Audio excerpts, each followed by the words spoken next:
સુરતમાં આપના કોર્પોરેટરને તોડવાનો ગંભીર આરોપ લાગ્યો છે ભાજપ પર।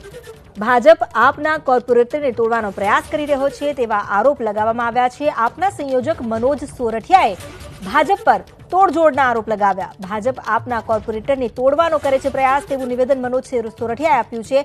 આપના કોર્પોરેટર તૂટ્યા નથી તેનો ગર્વ છે તેવી પણ વાત મનોજ સોરઠિયાએ કહી। સુરત મહાનગરપાલિકામાં વિપક્ષનું પદ હવે આમ આદમી પાર્ટીએ સંભાળ્યું છે। 27 બેઠક સાથે સુરત મનપામાં આપ મજબૂત વિપક્ષ તરીકે ઉભરી આવ્યું છે ત્યારે હવે આપના સંયોજક મનોજ સોરઠિયા ભાજપ પર સનસનીખેજ આરોપ લગાવ્યો। મનોજ સોરઠિયાએ કહ્યું કે ભાજપ આપના કોર્પોરેટરને તોડવાના પ્રયાસ કરી રહ્યું છે, જો કે હજુ સુધી આમ આદમી પાર્ટીના એક પણ કોર્પોરેટર તૂટ્યા નથી તે અંગે ગૌરવ પણ વ્યક્ત કર્યો।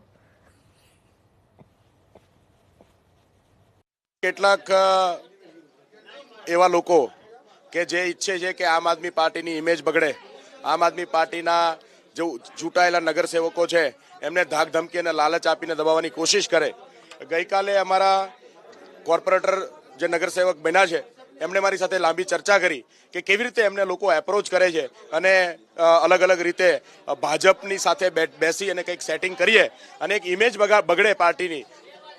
જે સામાન્ય સભા શરૂ થાય, અમારી આખી ટીમ ચાલુ બને અને ત્યાં કામ ચાલુ થાય એ પહેલા આવી કોશિશ કરી રહ્યા છે।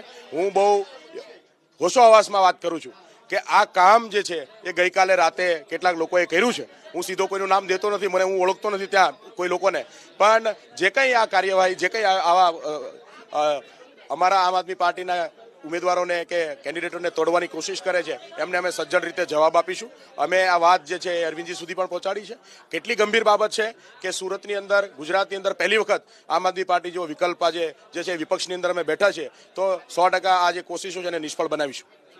કેટલાની ઓફર થઈ છે તોડવા માટે એવી કોઈ જાણકારી? ના, કોઈ ઓફર અથવા તો કોઈ પણ પ્રકારે શું આપીશું એવું નહીં, પણ કંઈક ને કઈ રીતે બોલાવીને મળીએ, આપણે ચર્ચા કરીએ અને તમારા માટે કંઈક છે અમારી પાસે આવી વાતો અમારા કોર્પોરેટરને કરવામાં આવી છે।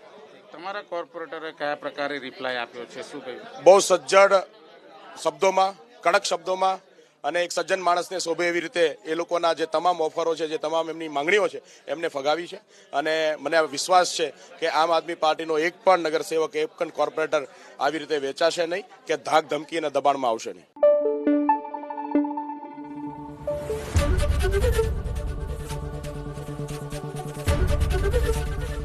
એબીપી અસ્મિતા, ગુજરાતની અસ્મિતા।